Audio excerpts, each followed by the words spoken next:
Hey everyone, I wanted to answer some of your questions today. I apologize in advance if there's strange noises in the background or my voice is scratchy. There's lots of stuff going on here today. So you guys have been sending lots of questions my way and I wanted to try to start busting through some of them. I'm going to try to do it as quickly as I can. There's a lot of them. I don't think I'm going to get through them all, but let's see. So the first one, someone was asking about baby carrying. What kind of things do we use to carry Uriah?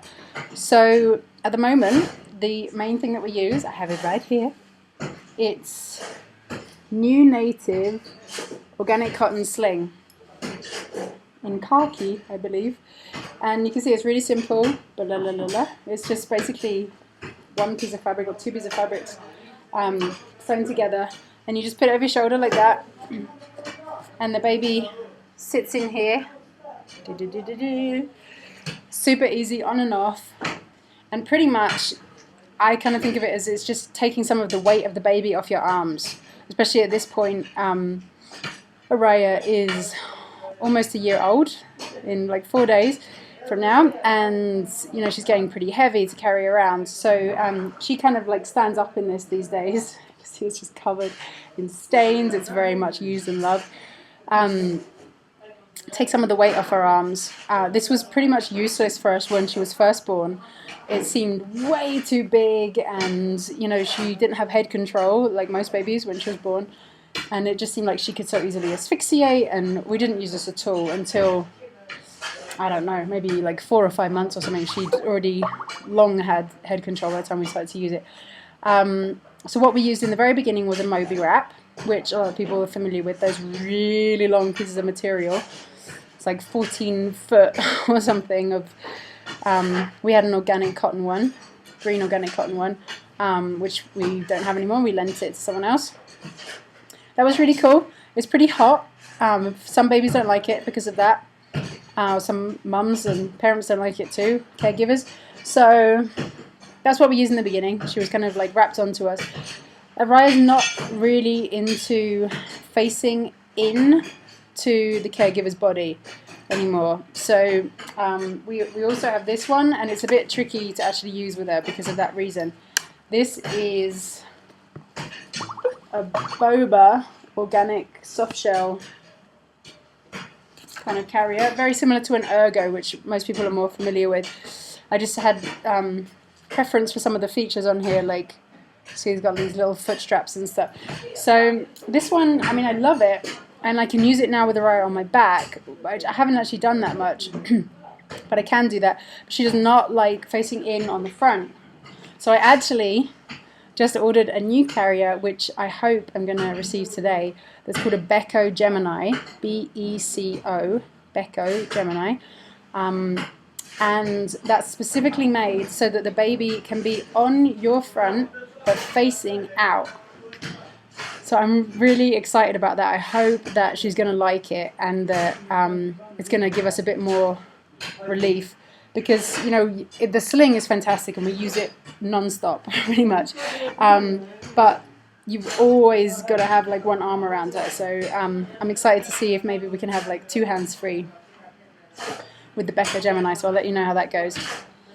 And I'm sure some people will probably say in the comments, it's not good to have a baby facing out on the front. You know, people often talk about that it's ergonomically not the best idea or something. You know, it's what Uriah likes. So I'm going to see how it goes, and if it doesn't work, it doesn't work. So let's see. Okay, what else? Some people were asking, why did I mention before that I would want to give everyone a doula if I didn't have a doula or a midwife or a doctor or anything myself? We did an unassisted birth. When I was speaking about wanting to give everyone a doula, I was thinking about postpartum doulas. So the kind of doula who shows up after the baby's born and helps out with everything around the house and with the baby and breastfeeding and all that kind of stuff.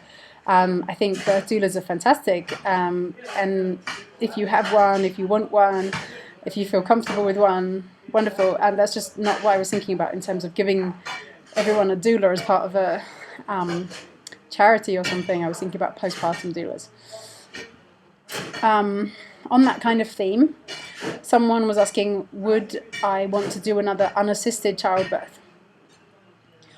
So, yeah, me and Mr. Monarch were the only people there when Araya arrived almost a year ago. That was how we wanted things to be, and everything went amazingly. She arrived in an hour and 17 minutes, no issues.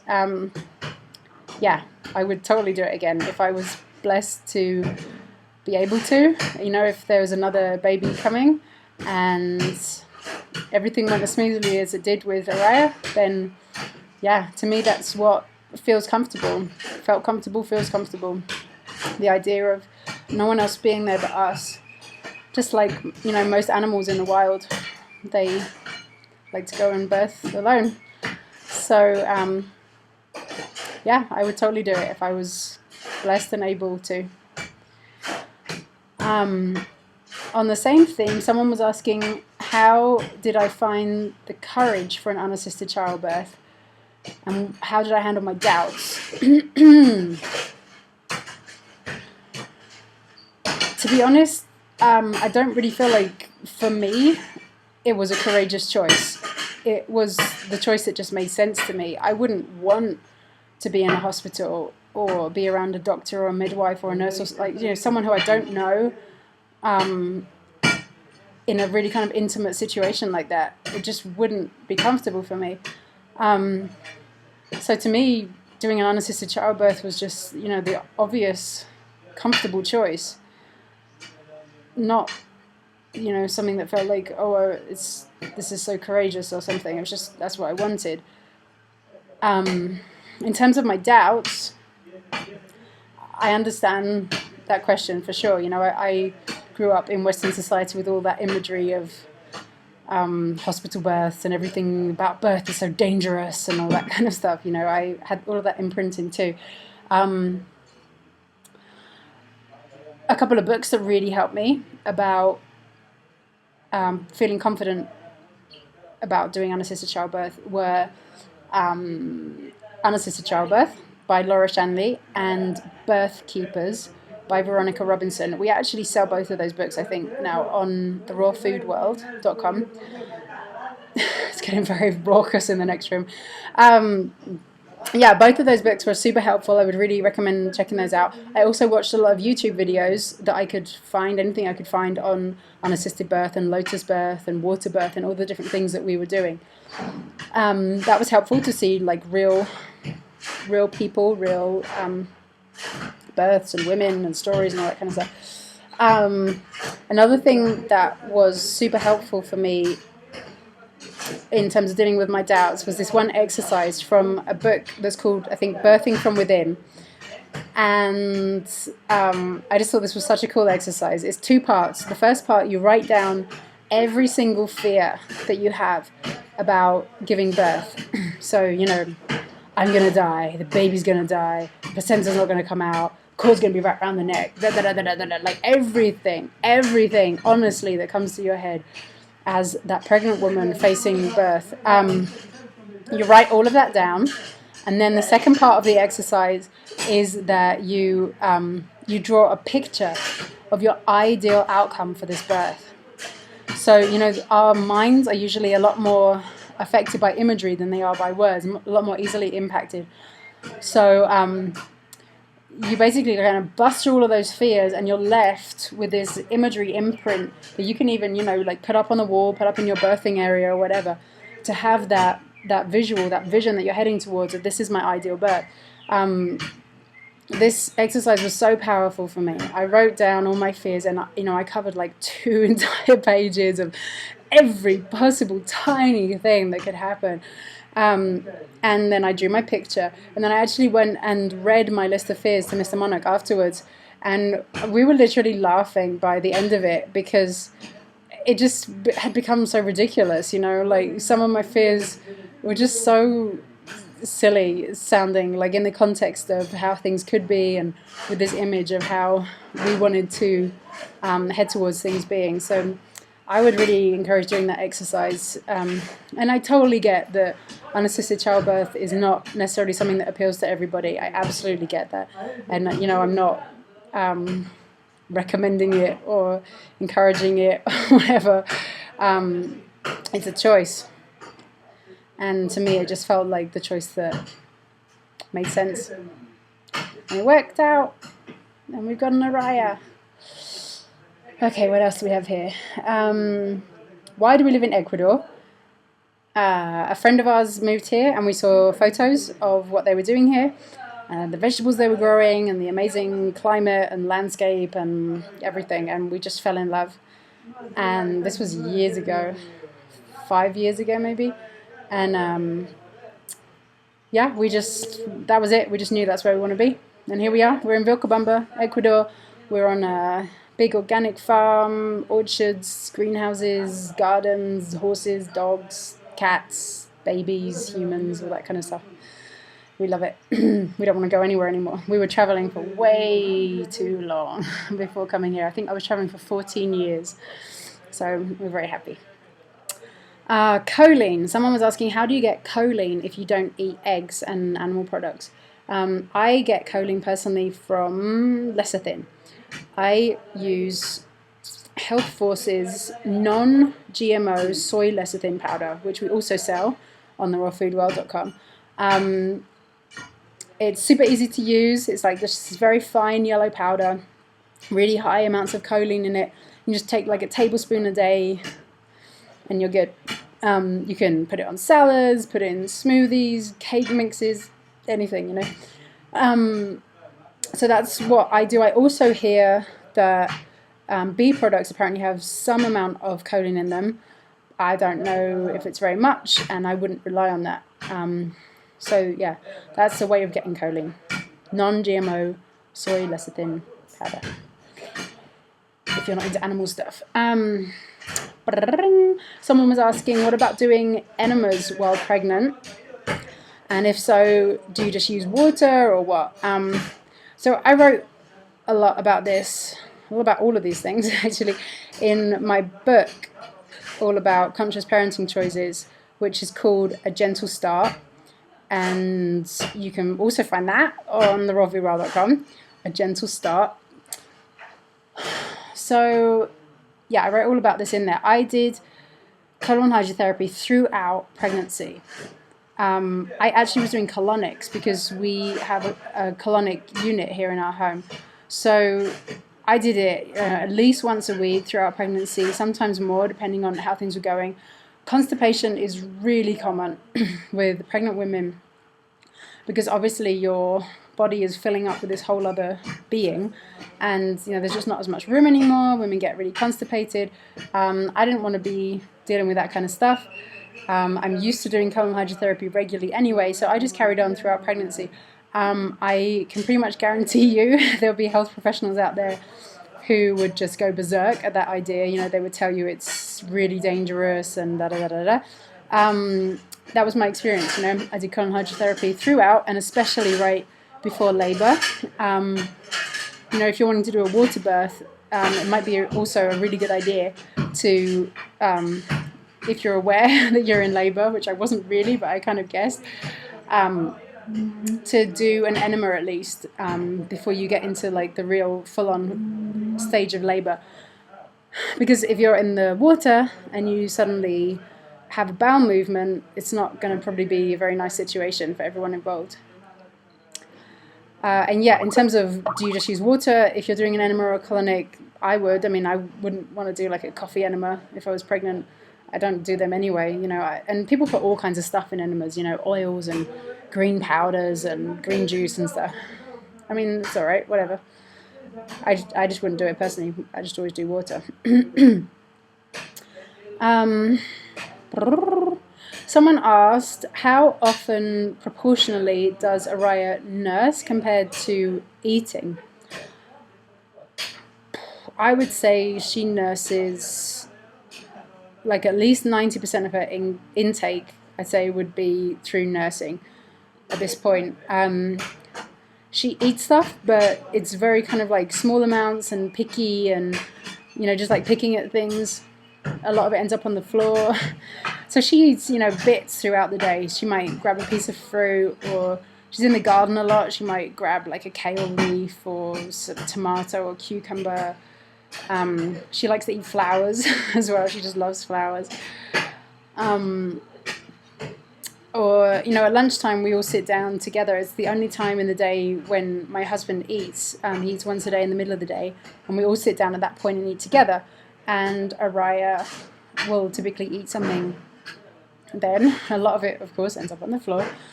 But she's into stuff. She's into sauerkraut for some reason, and you know, she'll have bits of salads and crackers and just, I don't know, or just different little bits of whatever we're eating. But yeah, I would say that still the vast majority of what she intakes is through breastfeeding. And she started on solids, I think, when she was like 8 months old. We started to give her like little bits of cucumber and stuff like that. Oh, on that theme, people are asking a lot, what do I eat now and what did I eat during pregnancy, and how is all of that different to how it was before I was pregnant? So, okay, if you used to follow my blog, which is at rawreform.blogspot.com, you'll know that I used to record there everything that I ate every single day as a raw vegan. And actually that was through pregnancy as well, thinking about it. I don't write there anymore. I haven't done since Araya was born. And again, I wrote about all of this in my book, In a Gentle Start. Pretty much nothing was different, and it isn't different now either. The one thing that was different during pregnancy was in the first trimester, I couldn't really handle green juice, which is really common. The greens just get really difficult. Shazzy, who a lot of you are probably familiar with, a raw food hero in the UK, Shazzy told me that she thinks it's to do with the liver of the baby is not well developed enough in the first trimester for the woman to be able to handle the greens. I don't know, it's an idea.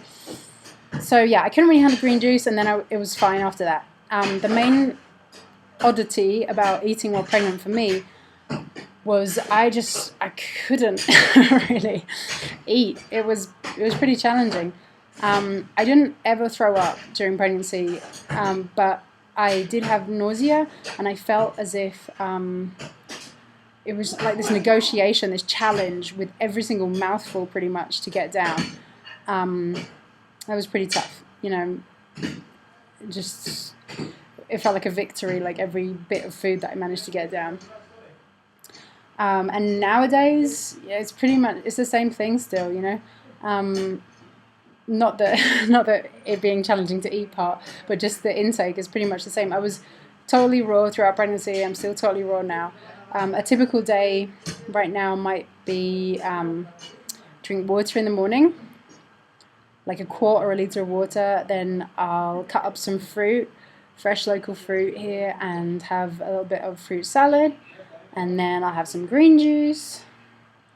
And I'll drink some coconut water, lots of liquids. And then, as I said, in the middle of the day, we all eat together. And I typically, at the moment, have like a lettuce-based salad, and some flax crackers, avocado, maybe a bit of like pumpkin seed butter or almond butter, some seaweeds, that kind of stuff. And then Mr. Monarch makes all these amazing kind of replacement chocolate things, like with peely nuts or macadamia nuts, like chocolate without chocolate, raw chocolate. I can't handle, so raw chocolate without chocolate. And I usually have some of that for kind of dessert, and Araya might have little bits of all on any of that. And I drink more during the afternoon, and I typically eat something in kind of like the 4 or 5 o'clock kind of time. Mr. Monarch doesn't eat anything else, so I just eat something light in the evening. You know, like a smoothie or more fruit salad or some crackers with some dip or something, you know, just something light in the evening. So yeah, that's it, like typical kind of day, which would have been a typical kind of day before I was pregnant and while I was pregnant. You know, it's all pretty much the same, nothing different really. I did want to at some point speak about supplements as well. I'm not going to do it right now because it's already really long. Yeah, people keep asking what kind of supplements did I take during pregnancy and what do I take now. So I'll speak about that at some point too. Did I answer everything? Oh, one last thing. Someone was asking about EMF protection. What do we use? We use things like this. Oops, things from the QBC, Quantum Balance Crystal Company. These are QVC pendants. You can wear them, or we just have like bundles of them around. They also make stuff for computers and PowerPoints and different things like that. We also have grounding technology, you know, grounding pads and grounding bed sheets and all that kind of stuff to be connected to the earth. And yeah, I mean, there's tons of different EMF protectors out there. We don't have Wi-Fi. We don't use mobile phones, cell phones almost at all. We have one, but we almost never use it. So we just try to kind of minimize our exposure to EMFs in that way. But I would recommend these QVC balance crystals. We have a lot of them. We really like them. All right, I hope that helps. I hope you got your questions answered maybe. I know there's a lot more that I didn't get to. I'll try and get to them soon. Thank you for everyone's questions, and see you soon. Ciao. Look, Araya. It's you. It's Araya. It's Araya. La la la la. It's Araya. Ah.